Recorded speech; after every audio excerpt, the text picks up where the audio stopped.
gotta know it doesn't just happen. You can buy a product, but you also, with that product, have got to condition yourself. You gotta make it a must, and you gotta get a ritual. And if you do it, whatever you used to dream about you thought was so huge, you'll just live it. You'll live it like you lived this yesterday, like we're all living the life that we envisioned. Because we had to, and because we played this game with our head. We got the belief to be real by seeing it enough times and feel it enough times till our brain believed it, and then it made it happen. Which raised the potential, which made us take more action, which got us better results, which raised our beliefs again. That's right. And then that's why the rich get richer and the poor get poorer. So instead of bitching about it, change it. And this is how you change It's like it. a self-fulfilling prophecy. Completely. It's pretty easy to change. Just that one simple exercise was amazing. I was still like, holy crap. I wonder what else I could do now. But look what most people do. Most people do the opposite of that, right? They get the product or they think about doing it, and what do they envision? It's not working. That's right. The excuses. So they envision it not working. As soon as they envision it not working, they feel uncertain. As soon as they feel uncertain, how much potential they have? Little, if anything. And so they send back your product, and they listen to the damn thing. You know? And guess what? What does that do, by the way? They make that as another lousy result in their life. I didn't even follow through on that, and they believe even less. This process is the holy grail.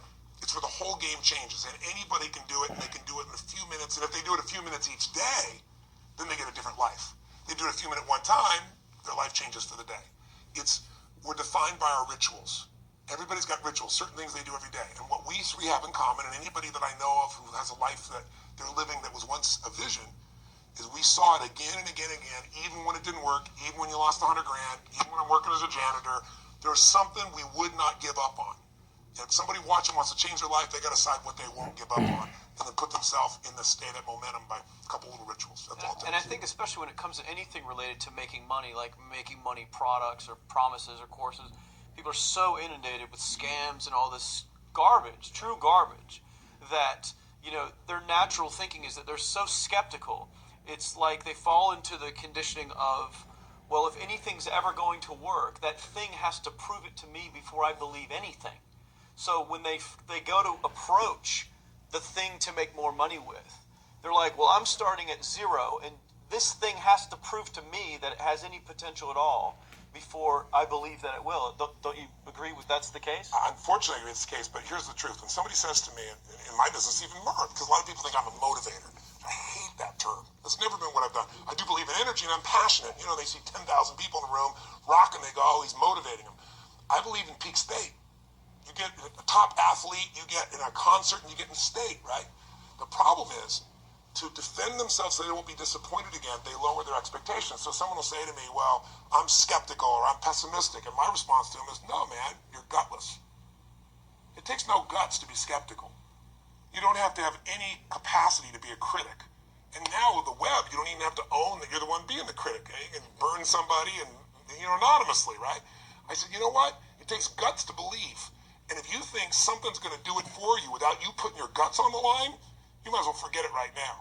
So this idea that I'm skeptical or they got to prove it to me, it's the biggest lie. What that really is your fear talking. You're so scared of failing, you don't even want to get your hopes up. And if you don't get your hopes up, you might say, well, what if they get their hopes up and somebody gets disappointed? How many disappointments have we experienced in our business careers and in our lives? The difference is some people take disappointment and let it destroy them. Other people take disappointment and let it drive them.